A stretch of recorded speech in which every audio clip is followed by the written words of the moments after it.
White Labs, an e-commerce marketing agency. Today's guest is Benjamin. Benjamin, feel free to introduce yourself and let our viewers know about yourself and your background. How's everybody doing? This is Benjamin Blake from the brand Power and Purpose, based in Birmingham, UK. Big shout out to Stephen Island and the whole of the White Labs podcast for the invitation. I really appreciate it, So, yeah, man, great things only. Let's have a great discussion today. Awesome. Well, tell me about your brand and what inspired it. What inspired the brand? Well, originally I come from a musical background. I made music out here in the UK, Birmingham, UK, for those that know. But the music was always of a motivational type of content. So it was based around energy, people going to the gym, being your best in life. So the lyrics reflected that, the lyrics reflected what that was all about, motivation. Off the back of that, I said to myself, you know what? I wrote something one day and it said, we're moving with power and purpose, we're living with power and purpose. And I was like, whoa, all right, it just stuck with me, it felt powerful. The words were very powerful. So I said to myself, I want to try and expand on top of this. I want to try and expand on top of it and potentially turn it into something and grow it. And that's how the brand started, by using the word and placing it on objects and just being in sporting facilities and being in the gym, being in the local area, and people like, I like the words. Printed a few t-shirts, printed a few hats, hoodies, and they sold. And I was like, okay, cool. I got something here. Let's run with it. Let's really turn it into an e-commerce thing. Awesome. Who's your ideal target audience for the brand? Ideal target audience is mainly 18 to 35 age range. People who are trying to better themselves in some form of way. Because ideally, people think it's mainly just about the gym. The connection with the gym is, it just so happens that a lot of people who are trying to better themselves in some form of way happen to be in the gym or sporting facilities. So people from a sporting background, people who are just trying to empower their lives, people who are trying to get through dark times, trying to overcome dark times, trying to become their best versions in any way. That's what the brand really connects with and who it resonates to. Brand message, brand ethos. 100%. What makes you different or better than your competitors? The difference between you're in a competitive space. Yeah, very, very, very. But when it comes to competitive space, I don't really subscribe to the fact of markets being oversaturated, because I feel like there isn't any industry in the world that's not oversaturated. I feel like every industry is competitive, so it's all about what you bring to the market as an individual and what message what you represent. So there's always an audience for who you are as an individual and what your brand represents. So you can always carve out your own lane and your own niche and gather your own community based off of whatever you do. If you have a strong message, a strong presence, then I don't think you have any problems in, grabbing a market share of that saturated market, so they say. Definitely. What are your best-selling products? The best-selling products is mainly the women's products at the moment. The women really gravitate towards strong words and the motivations. The women are really on board, really on tune. So, the women's leggings and the women's tops, the oversized t-shirts right now. So those are the main products that are shifting the best. Generic products that the women are into. They love the message. They love the brand. They love what the brand stands for. And obviously next now we want to expand into further sporting areas. Definitely. Where can we buy your products? So you can get the products at www.powerxpurpose.com, or if you're on social media, all the social media handles are at powerxpurpose. That's on, Instagram, everything, everywhere. And then are you just in the UK, or are you shipping everywhere? Ship internationally, ships everywhere. Awesome. Obviously, it might take a little bit longer. The shipping might be a little bit more expensive, but we've had customers stateside, Australia. So, as things develop, I'd love to establish a base in, the US. I have a lot of family in the US too, so, it would be great for me to establish some kind of stronghold out there too. Once you're living in Miami, right?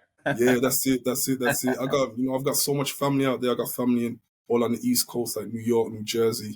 So I've been back and forth quite a bit. So I would love to grab a foothold of the American market. Well, Benjamin, since you're an entrepreneur and you've started the brand, what are some challenges you've faced in the past few years, and how were you able to overcome them?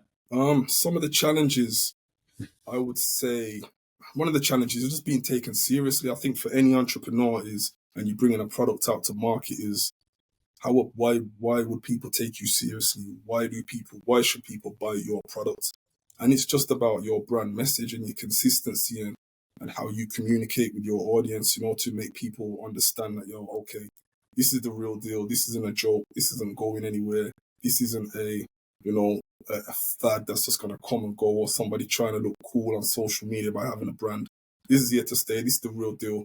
So, you got to make sure you got good communication with your audience. Make sure you're, treat every one of your audience like a big deal. Give them products, discounts, offers, have a real connection with them, understand them. So I think that's mainly one of the main challenges. And then you've got the manufacturing side of things. If you're manufacturing overseas, there's always issues with manufacturers overseas, whether it's shipping times or errors with those products. So you've got to make sure you've got all your details right. Make sure everything is down to the T so that your manufacturers can understand every little detail, because if you don't tell them every detail, I can guarantee your product's going to end up being wrong. So it's like, man, that's definitely one thing I'd advise everyone. Make sure you get all of your details crisp, sharp, precise, and crisp. 100%. Yeah, definitely. Benjamin, what's the future plan for yourself and the brand? The future plans for the brand is to expand. We want to compete with a lot of the big names going forwards. The potential's there to really compete and make a stronghold in the game. And we worked with a lot of, medium profile athletes at the moment, and, the response has gone down very well. So for me, it's just about expanding the brand and growing it, internationally, domestically. And yeah, that's really the long-term vision, capitalizing on the large market share. It's a multi-billion pound dollar industry. So, there's always room for us to capitalize. Definitely. Well, you kind of just touched on this briefly, but what has been the most successful way to promote the brand? Has it been influencers? Has it been athletes? What's been the most successful way to promote the brand? Initially, when the brand was started, I would say there was a lot of groundwork involved in promoting the brand. So you physically had to take the brand out to the people, out to the community, out to where people were. And that's another thing that I would advise any entrepreneur in the game or young entrepreneur. Don't forget about real life. Don't forget about real life actually going outside and taking your brand to the people where they are. So the idea was, what really got things moving was to take the brand to where people will be. So whether that's gyms, whether that's sporting facilities, whether that's, educational premises, and, do the marketing there, do the pitching there, sell products there, and really raise awareness. So that was the main marketing strategy. And then we brought in the athletes on top of that, and that's when it started to, gain traction. Gotcha. What is a piece of advice you could give an entrepreneur that's looking to start a brand in 2024? A piece of advice is have no fear and make your mistakes early.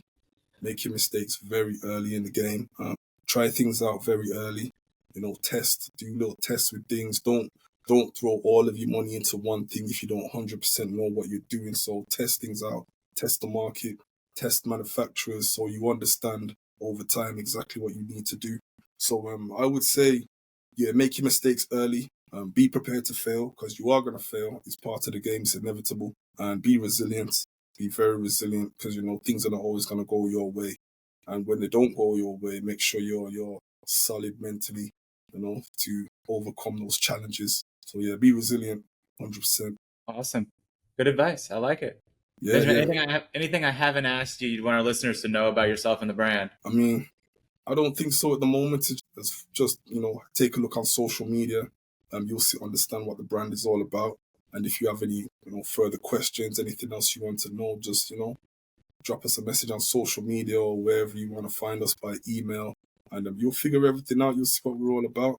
But, like I said, we're still here. We're not going anywhere, and we will be expanding very quickly, very soon. Definitely. Well, thank you for coming on, Benjamin. I appreciate your time today. No problem at all. No problem at all. Perfect. All right. Thank you very much.